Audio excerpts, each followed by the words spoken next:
Welcome to Department of Political Science, Rajendra Memorial Women's College. I am Assistant Professor Avinash Kumar. I am going to teach you today party system in India under paper 1 and paper 2 of BA Honors. आज हम paper 1 paper 2 BA Honors part 1 के अंतर्गत party system in India पे चर्चा करेंगे, इसके बारे में जानेंगे। यह जो टॉपिक है आज का, ये चाहे वो राजनीति विज्ञान के विद्यार्थी हों या नहीं हो, हर विद्यार्थी के लिए ये एक अहम टॉपिक है। तो मैं इस टॉपिक को इसलिए अहम मानता हूँ क्योंकि party system in India, party कैसे काम करती है इंडिया के अंदर, उसके बारे में जानकारी प्राप्त होगी। तो अगर आप एक सिटीजन हैं, इंडियन पॉलिटिकल सिस्टम के पार्ट हैं, एक वोटर हैं, 18 साल से उम्र ज़्यादा है या 18 साल का उम्र होने वाला है, इसकी समझ बहुत ज़रूरी है। इसलिए मेरा मानना है कि ये विषय और ये जो टॉपिक है, ये सभी के लिए ज़रूरी है। जैसा कि प्रीवियस लेक्चर में हमने चर्चा किया था 1 party system, 2 party system, multi party system and dominant party system. लेकिन जब हम बात करते हैं इंडिया की पार्टी सिस्टम इन इंडिया, तो यहाँ दो चीज़ ज़्यादा इम्पोर्टेंट है, मल्टी पार्टी सिस्टम और डोमिनेंट पार्टी सिस्टम। तो मल्टी पार्टी सिस्टम में क्या होता है कि 2 से अधिक पार्टियां होती हैं और वो इलेक्शन में आती है और अपने पार्लियामेंट्रियन या जितने उनके रिप्रेजेंटेटिव होते हैं, जितने उनके लेजिस्लेटर होते हैं या जितने उनके सांसद होते हैं, उसके हिसाब से वो केंद्रीय विधायिका में आके सत्ता प्राप्त करने के लिए दूसरी पार्टियों के साथ अपने शक्तियों का शेयर करते हैं और सरकार में भागीदारी करते हैं। तो ये मल्टी पार्टी सिस्टम का गुण है। लेकिन जैसी बात करते हैं डोमिनेंट पार्टी सिस्टम, तो डोमिनेंट पार्टी सिस्टम में पार्टियां वहाँ एक से ज़्यादा होती है, लेकिन एक ही पार्टी इतनी सक्षम होती है, इतनी प्रबल होती है कि वो अपने अकेले अपने ही दम पे सत्ता को हासिल करती है और अन्य दल सिर्फ अपोजिशन का रोल अदा करते हैं। अब जब हम इंडिया की बात करते हैं, तो in whole world India is having largest number of political party, and if we count till 2019, so there are 7 national parties, 52 state level parties and 2354 such party which are non recognized but registered under Election Commission of India। इस प्रकार हम देखते हैं कि भारतीय party system में, भारत में जो दलीय प्रणाली है, उसमें जो पार्टियों की संख्या है पूरे विश्व में सबसे ज़्यादा है। अगर हम राष्ट्रीय पार्टी की बात करें तो ये कुल 7 राष्ट्रीय पार्टी हैं भारत में, और इसके अलावा 52 राज्य स्तरीय दल हैं और इससे भी अधिक जो 2354 के आसपास गैर मान्यता प्राप्त पंजीकृत पार्टी जो इलेक्शन कमीशन ऑफ इंडिया के द्वारा रजिस्टर्ड है। And as we have discussed that in India there are 7 national parties and number of state parties, that is around 52, and beside this parties other smaller or non-recognized parties are there। अगर इन पार्टियों की प्रकृति देखें, किस प्रकार की पार्टियां हैं या ये इनकी कैटेगरी क्या है, तो भारत में लगभग सभी प्रकार की, सभी कैटेगरी की पार्टियां पाई जाती है। जैसा कि आप सुनते होंगे, left party, centrist party, right party, communal party, हर तरह की पार्टी भारत में मौजूद है। जैसा कि अभी आपने देखा है कि 7 राष्ट्रीय पार्टियां हैं, 52 राज्य स्तरीय पार्टियां हैं। फिलहाल भारत में जो दलीय प्रणाली की प्रकृति है, उसको हम मल्टी पार्टी सिस्टम, बहुदलीय प्रणाली कह सकते हैं। लेकिन अगर प्रारंभ के वर्षों में देखें, जब भारत आज़ाद हुआ था 1947 में, तो उस समय आप देखेंगे कि 1947 से लेकर 1967 तक एक ही पार्टी का डोमिनेंस रहा, एक ही पार्टी का प्रबल भागीदारी रही सरकार में, वही अपने अकेले दम पे सरकार में बनी रही। और जबकि साथ में बहुत सारी राष्ट्रीय पार्टियां थी, फिर भी अकेले कांग्रेस अपने दम पे सरकार में बनी रही 30 सालों तक। यही कारण है कि हम इस जो पीरियड, ये 30 वर्षों का जो पीरियड है, इसी पीरियड के आधार पे भारतीय दलीय व्यवस्था को हम वन या वन डोमिनेंस पार्टी या सिंगल डोमिनेंट पार्टी सिस्टम के कैटेगरी में रखते हैं। नहीं तो अभी देखें या उस समय से अभी तक देखें, बहुत सारी राष्ट्रीय पार्टियां रही है, लेकिन उस दौरान सिर्फ एक कांग्रेस अकेले 30 वर्षों तक शासन में बनी रही, बिना किसी अन्य पार्टियों के सहयोग से, गठजोड़ से। लेकिन बाद में देखा गया 1967 के बाद क्षेत्रीय दलों का उदय हुआ, अन्य राष्ट्रीय पार्टियां भी प्रबल हुई, जैसे कि जनता पार्टी, जनता दल, भाजपा। ये पार्टियां आई और कॉम्पीट की, और कॉम्पीट करके फिर धीरे धीरे जो डोमिनेंट पार्टी सिस्टम था, जो एक प्रबल दलीय प्रणाली थी, उसको मल्टी पार्टी सिस्टम, बहुदलीय प्रणाली में परिवर्तन कर दिया। लेकिन एक चीज समझना होगा, जैसे कि अभी आप देख रहे होंगे कि बीजेपी रूल कर रही है अभी, इसके पहले 2014 से लेकर 19, और फिर 19 से लेके अभी तक, यानी कि 2024 तक करेगी। अगर 2024 के बाद भी अगर अकेले ये सत्ता में आती है, तो समझ जाइए कि फिर से डोमिनेंट पार्टी सिस्टम का जो प्रकृति है दोहरा सकती है। लेकिन देखा जाएगा कि ऐसा होता है या नहीं। जैसा कि कांग्रेस ने प्रथम 30 वर्ष 1947 से 1967 तक प्रबल पार्टी के रूप में और अकेले सरकार की निर्माण की थी।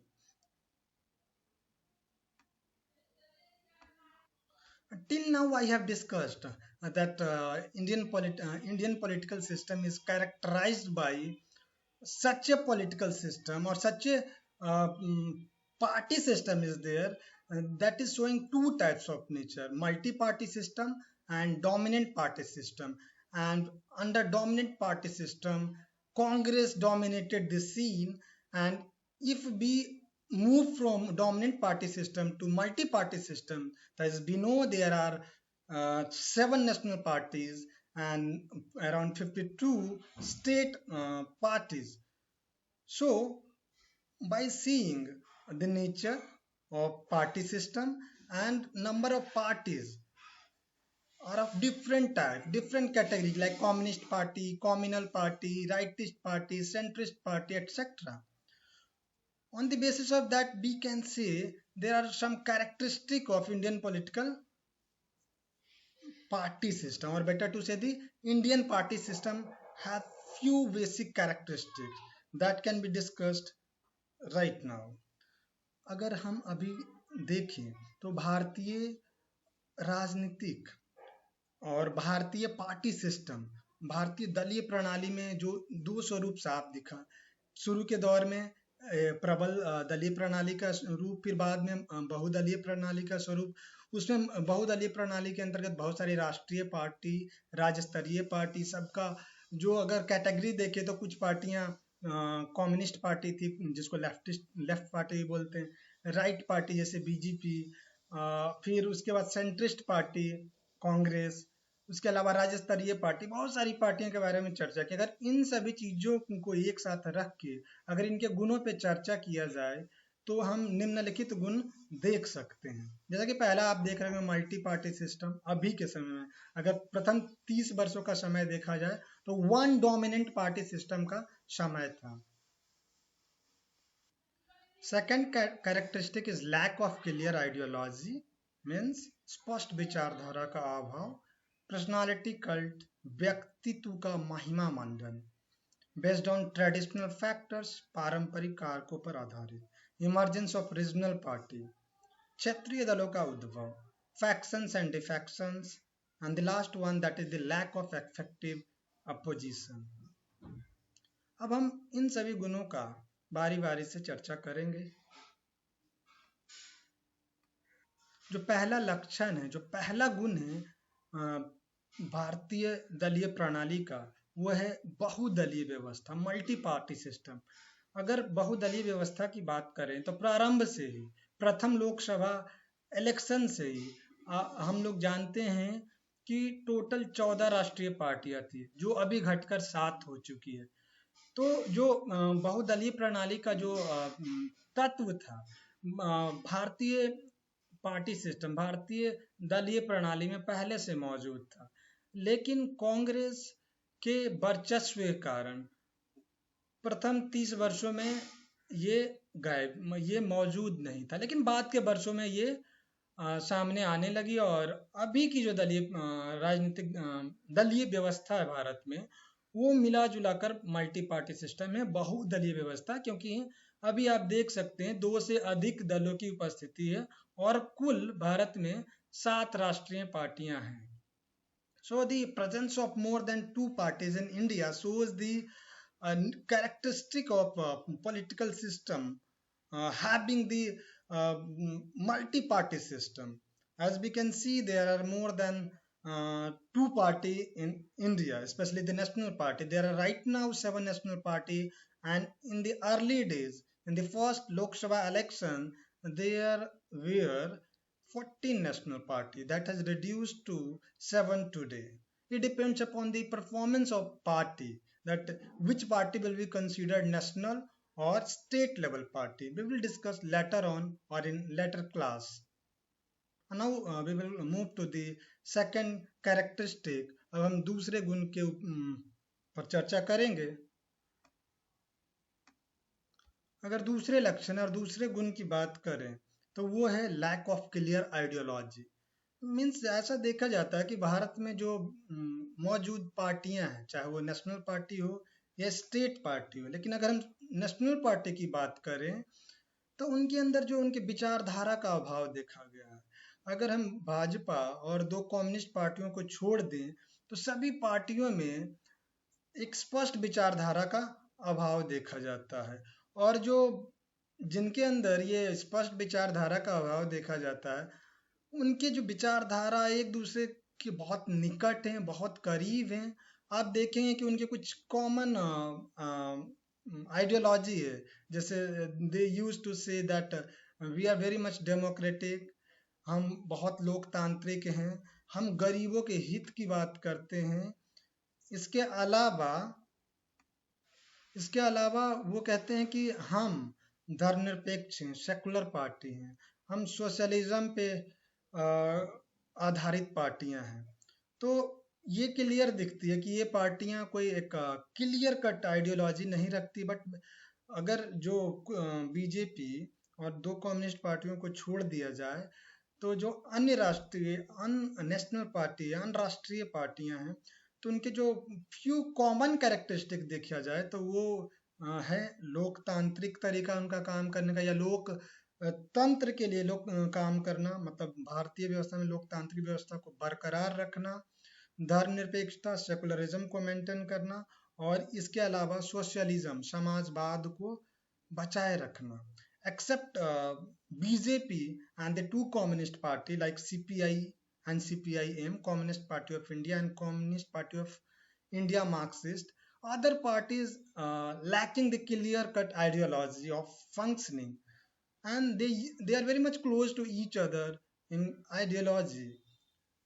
So if we say some common characteristic of such party, मतलब those parties which is lacking the clear cut ideology are having the common characteristic of like democracy, based on democracy, secularism and socialism, and some few parties especially Congress, Gandhism also. अब जो अगला लक्षण है वो है व्यक्तित्व का महिमा मंडन, मतलब पर्सनालिटी कल्ट। जैसा कि आप जानते होंगे कि हर पार्टी में एक चेहरा होता है, एक व्यक्तित्व होता है, एक पर्सनालिटी होता है जिसके ऊपर पूरी पार्टी की परफॉर्मेंस डिपेंड करती है। ये इंडियन पार्टी सिस्टम के अंदर की बात कर रहे हैं। जैसे आप देखते होंगे कि कांग्रेस की जैसी हम बात करते हैं, जैसे हम कांग्रेस पार्टी की बात करते हैं तो यहाँ पे कुछ चेहरे हैं, कुछ व्यक्तित्व है, उसी पे पूरी पार्टी डिपेंडेंट है, उसी पे पूरी पार्टी सब कामों के लिए, सब डिसीजन के लिए उन्हीं के ओर देखते हैं। जैसे कि अगर इंडियन नेशनल कांग्रेस या कांग्रेस पार्टी की बात करें तो शुरू के समय में नेहरू, उनके बाद उनकी सुपुत्री इंदिरा गांधी, फिर उसके बाद राजीव गांधी और अभी सोनिया गांधी। तो अगर इन व्यक्तित्वों को छोड़ दिया जाए तो अन्य व्यक्तित्व का राष्ट्रीय स्तर पे कोई खासा वजूद नहीं है। मतलब उसी तरह अन्य पार्टियां देखी जाए, जैसे अभी बीजेपी में देखा जाए तो बीजेपी में कुछ ही लोग हैं। जैसे अगर अभी पीएम नरेंद्र मोदी की बात की जाए और कुछ और छोटे मतलब उनके आसपास के चेहरा। उसी तरह आप अगर बात करें साउथ में तेलुगु देशम पार्टी, तो वहाँ भी कुछ चेहरे हैं। या फिर आप बात करें डीएम के, तो उसके अभी कुछ दिन पहले तक करुणानिधि थे। तो इन कुछ चेहरों पे पूरे पार्टी का जो एक स्वरूप है, सभी पार्टी वर्कर से लेके उनसे नीचे वाले नेता सभी उनके महिमा मंडन में लगे रहते हैं। उनके सिर्फ एग्जैगरेशन में लगे रखते हैं, उनकी बड़ाई में लगे रखते हैं, चाहे वो गलत हो या सही, उनको सपोर्ट करना। एक डेमोक्रेटिक नेचर नहीं है पार्टी के अंदर कि अगर वो गलत है तो पार्टी के अंदर उनके अगेंस्ट क्रिटिसिज्म हो। तो इस चीज की कमी देखी जाती है। अगर वो ये पॉलिटिकल पार्टी जब इलेक्शन में आती है तो जो एक प्रबल नेता होता है, जो एक प्रमुख नेता होता है, जो डोमिनेट करता है पार्टी में, उसी के ऊपर सब कुछ निर्भर करता है कि मैनिफेस्टो में क्या है, घोषणा पत्र में क्या है, पार्टी जीतने के बाद क्या करेगी या क्या नहीं करेगी। वो ज्यादा खासा प्रभाव नहीं डालता, व्यक्तित्व प्रभाव डालता कि चेहरा कौन होगा आपका। Means if I say that such parties, or better to say, the Indian party system is very much characterized by the personality cult. Means individual personality is going to dominate in his own party. That I am the face, I am everything. Everybody has to, what we can say, follow. Nobody can criticize. So it has been said that it is very much democratic, but rarely uh, any such criticism can be seen within the party to such personality which is dominating the complete party, either Sonia Gandhi, either the you can say Narendra Modi, or earlier Indira Gandhi. Right now, if we say in some state party also, like JDU, so you rarely see any criticism from the party leaders or the workers against the Nitish Kumar. In the same RJD, Lalu Prasad Yadav, or many more parties which having the same characteristic that they are dominated by a particular personality. अब जो अगला लक्षण है वो है पारंपरिक कारकों पर आधारित है भारतीय दलीय प्रणाली। इसका कहने का तात्पर्य ये है कि भारत में जो पार्टियां हैं वो किसी एक खास पहचान पे आधारित है, किसी खास पहचान पे उसका गठन हुआ है। जैसे ये खास पहचान धर्म हो सकता है, रिलीजन हो सकता है, कास्ट हो सकता है, लैंग्वेज हो सकता है, कल्चर हो सकता है, रेस हो सकता है। जैसा कि आप देख सकते हैं मुस्लिम लीग, मुस्लिमों के हित के लिए बनाई गई पार्टी। अकाली दल सिखों के हित के लिए बनाई गई पार्टी। हिंदू महासभा हिंदुओं के इंटरेस्ट के लिए बनाई गई पार्टी। ऐसे बहुत सारी पार्टियां हैं जो एक पहचान के आधार पर बनी है और वो काम कर रहा है।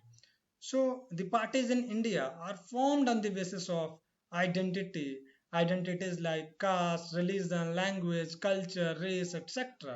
For example, you can see the Muslim League for Muslims, Akali Dal for the interest of Sikh or based on the Sikh religion, and Hindu Mahasabha based on the Hindu religion. So such parties shows their affiliation, their characteristic, their what you can say connectedness to a particular identity. अगला जो लक्षण है वो है emergence of regional parties.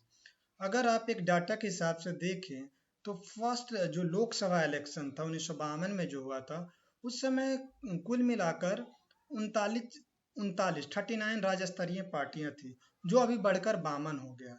तो सिर्फ इसका संख्या में ही नहीं बढ़ना, इनकी सत्ते में हिस्सेदारी बढ़ी कि नहीं। जैसा कि आप देख सकते हैं कि बहुत सारे राज्यों में अभी रीजनल पार्टियां, स्टेट लेवल की पार्टियां रूल कर रही, चाहे आप बिहार में देख लें जो राष्ट्रीय पार्टी के साथ गठबंधन में है, चाहे साउथ में देख लें बहुत सारी पार्टियां, वो उनका जो नेचर है रीजनल और स्टेट लेवल तक का उनका एक्सटेंट है, उनका जो एक दायरा है स्टेट में ही सीमित है। जैसे आंध्र प्रदेश तेलंगाना में भी पार्टियां देख लीजिए, उनका जो दायरा है बहुत अपने एक राज्यों तक ही सीमित है। तो कहने का तात्पर्य इनका दायरा लिमिटेड है। और पहले 1952 में जब पहला लोकसभा इलेक्शन हुआ था, उस समय सिर्फ और सिर्फ कुछ राज्यों को छोड़ दिया जाए तो बहुत दिनों तक कांग्रेस पार्टी का डोमिनेंस केंद्र पे भी था, केंद्रीय सत्ता में भी थी और राज्य स्तरीय सत्ता में थी, जो कि बाद में इसमें परिवर्तन देखा गया। और परिवर्तन में आप दोनों परिवर्तन देख सकते हैं। जब 1952 में प्रथम लोकसभा इलेक्शन हुआ था तो उस समय कुल राज्य स्तरीय पार्टियां, कुल क्षेत्रीय पार्टियां अगर बोले दूसरे सेंस में तो 39 थी, और जो अभी बढ़कर 52 हो गई है। तो हम दोनों चीज देख सकते हैं कि इनकी संख्या भी बढ़ी है और सत्ते में हिस्सेदारी भी बढ़ी है। जैसा कि आप यूपीए 1 यूपीए 2 में देख लीजिए, डीएमके यूपीए 1 में साथ दे रही थी कांग्रेस को। उसी तरह अब बाद में भी देखेंगे तो बहुत सारी छोटी पार्टियां नेशनल पार्टी को असिस्ट की है कोलिशन गवर्नमेंट बनाने में। So Indian party system is having a specific characteristic, that is what that the you can say the regional party has emerged in number or in power sharing since 1952 when the first Lok Sabha election was held and till today. You can see the example of such parties like JDU, Janata Dal United, DMK, and BJD, which is in Odisha. अब जो अगला लक्षण है वो है दल बनाना और दल परिवर्तन, फैक्शंस एंड डिफेक्शन। तो ये देखा गया है कि जैसे ही क्लियर कट मेजॉरिटी नहीं आती है किसी एक दल का, जिस पे अनुमान रहता है कि ये आके सत्ता प्राप्त करेगी और शासन करेगी, और बहुमत से कम रह जाते हैं, तो एक दल से कुछ सदस्य हट मिलाकर एक अनुपात के हिसाब से, जिससे कि एक पार्टी का निर्माण हो सके, अलग पार्टी का निर्माण करते हैं या अपने दल को बदल के दूसरे दल में शामिल होके उनके सत्ता प्राप्त करने में, सरकार निर्माण में हेल्प करते हैं। तो ये होती है कैसे, इसका जो तरीका है वो गुटबंदी हो सकता है, विभाजन है, एक पार्टी का कुछ पोर्शन हट के दूसरे पार्टी में मिल जाना कुछ मेंबरों के साथ, तो ये विलय होगा, विखंडन, ध्रुवीकरण, इन सभी के द्वारा ये जो दल बनाना और दल परिवर्तन का जो कारवा जो इंडियन पार्टी सिस्टम में देखा गया है, उसका जो शुरुआत हुआ है वो चौथे लोकसभा इलेक्शन से हुआ, और तब से अभी तक ये जो सिलसिला है जारी रहा। यही कारण है कि 1985 में 52nd कॉन्स्टिट्यूशनल अमेंडमेंट के द्वारा एंटी डिफेक्शन लॉ लाया गया था। दल बदल को रोकने के लिए इस कानून को लाया गया था। So Indian party system is characterized by a unique characteristic, that is what functionalism, defection, splits, merger, fragmentation, polarization, and etc. And these are for the sake of acquiring the power, for individual interest, or for few leaders interest of a party, means few members or specified number of members, what you can say, come out from a party and used to form a party and then support to such a party which is lacking some number in making the government. So such process factionalism, and one more important, that the some members used to, what you can say, change their party, and so that they can become minister or they can become the part of the government. And not only this, we can see since the fourth Lok Sabha election that such nature of the Indian political party or Indian political party can be seen, and that can be in the form of factionalism, defection, splits, and number of things. So such natures of Indian political party is very frequent. Till today it can be seen. To stop especially the defection, anti-defection law was passed in 1985 by 52nd constitutional amendment. Since then little control has been there, but still it is continuing. So the main theme is what, the main motto is what, it's not the law which will stop such act, It is the individual. It is the individual morality, ethics can stop such things, not the law. जैसा कि हम जानते हैं, भारतीय राजनीतिक व्यवस्था जो है, जो इंडियन पॉलिटिकल सिस्टम है, जो भारत एक देश है, वो लोकतांत्रिक देश है, जैसा कि संविधान से पता चलता है। संविधान के प्रियम्बल बोलता है, we the people of India, हम भारत के लोग। मतलब इंडिया एक पॉलिटिकल सेटअप जो है, Indian political setup is democratic political setup, एक लोकतांत्रिक राजनीतिक व्यवस्था है। तो लोकतंत्र को बरकरार रखने के लिए अपोजिशन पार्टी का रोल बहुत इंपॉर्टेंट है। तो जो अभी का जो लक्षण है इंडियन पॉलिटिकल सिस्टम का, वो जो है लैक ऑफ इफेक्टिव अपोजिशन, प्रभावशाली विपक्ष का अभाव। तो अगर भारतीय लोकतांत्रिक व्यवस्था को बरकरार रखना, बनाए रखना है, तो इफेक्टिव अपोजिशन बहुत ही जरूरी है।